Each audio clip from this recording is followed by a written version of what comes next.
2025 সালের 18 নভেম্বর উত্তরখানে এসেছে যেন অন্যরকম ভোর। কুয়াশা ভেজা বাতাসে দাঁড়িয়ে আছে নয়ন জোড়ানো একটি স্টেজ, যেন ভোরের আলোয় নিজেকে মেলে ধরার অপেক্ষা করছে।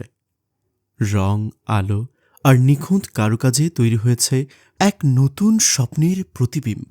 চারপাশে ব্যস্ততা, তবুও অনুভূতি হচ্ছিল চাপা উত্তেজনার। পুরো পরিবেশ ইশারা বহন করছে এক নতুন কিছুর।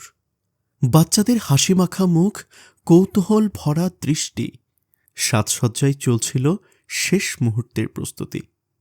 তাকওয়া শিশু একাডেমি ও মাদ্রাসাতুল ঈমানের উদ্যোগে আয়োজিত বার্ষিক শিক্ষা প্রদর্শনী ও মাহফিল 2025।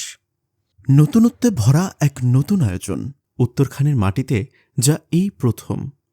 প্রতিটি সেগমেন্টে ফুটে উঠেছিল প্রতিষ্ঠানের পরিচালক মুফতি আবদুল্লাহ আল হাদি দামাত বারকাতুহুমের রুচি, দূরদর্শিতা আর শিক্ষার্থীদের প্রতি ভালোবাসার পরম ছোঁয়া।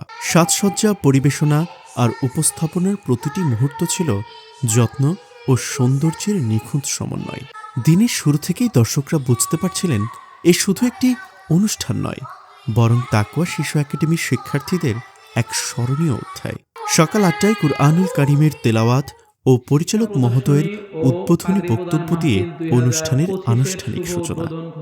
এরপর সাজানো রুটিন অনুযায়ী বিভিন্ন বয়স ও শ্রেণীর শিক্ষার্থীরা একে একে উপস্থাপন করছিল ছড়া, কবিতা, বক্তৃতা, অভিনয়, সাংস্কৃতিক পরিবেশনা এবং শিক্ষামূলক ছোট ছোট প্রদর্শনী। কখনো একক উপস্থাপনা, কখনো দলীয় পরিবেশনা, কখনো মনোমুগ্ধকর ডিসপ্লে। দর্শকরা চোখ সরাতে পারছিলেন না। এক একটি পরিবেশনা যেন অন্যটিকে ছাড়িয়ে যাচ্ছিল।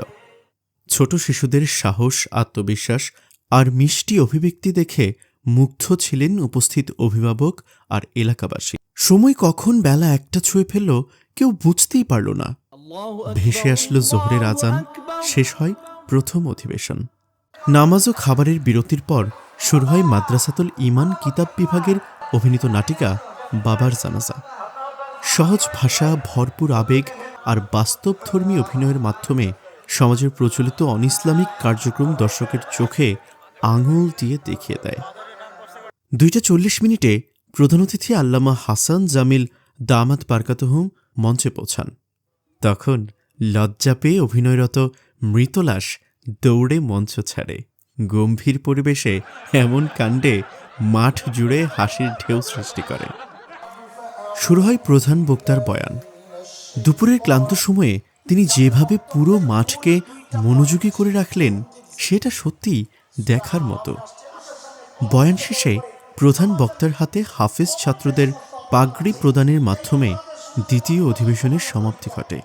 আসরের নামাজের পর বয়ান করেন টঙ্গী দারুল উলুম মাদ্রাসার মুহতামিম মুফতি মাসুদুল করিম দামাত বারকাতুহুম।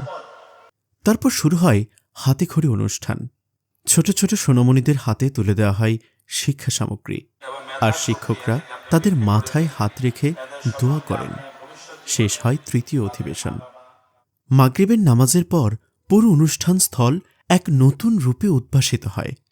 রঙিন এলইডি, ঝলমলে লাইট, চোখ ধাঁধানো স্টেজ আর বাচ্চাদের বাহারি পোশাকে পুরো পরিবেশে নবপ্রাণের সঞ্চার হয়। চলতে থাকে বাচ্চাদের ধারাবাহিক অনুষ্ঠান। এক পর্যায়ে মঞ্চে আমন্ত্রণ জানানো হয় এলাকার ইমাম, মাদ্রাসার মুহতামিম ও সমাজের সম্মানিত ব্যক্তিদের। তাদের উপস্থিতিতে প্রায় 100 জন শিক্ষার্থী কুরআনুল কারীম ও আম্মা পাড়ার সবক গ্রহণ করে। এরপর পরিচালক মহোদয় প্রতিষ্ঠানের কার্যক্রম, অগ্রগতি ও অনুষ্ঠান বাস্তবায়নের পেছনের গল্প তুলে ধরেন এবং শিক্ষক, শিক্ষার্থীদের ও অভিভাবকদের অনুষ্ঠান বাস্তবায়নের সহযোগিতার প্রতি কৃতজ্ঞতা জানান। পরে শুরু হয় জনপ্রিয় আরবি ও উর্দু নাশিদ শিল্পী মাহমুদ হুজাইফা এবং কারামাতুল্লাহ সাহেবের মন মাতানো পরিবেশনা।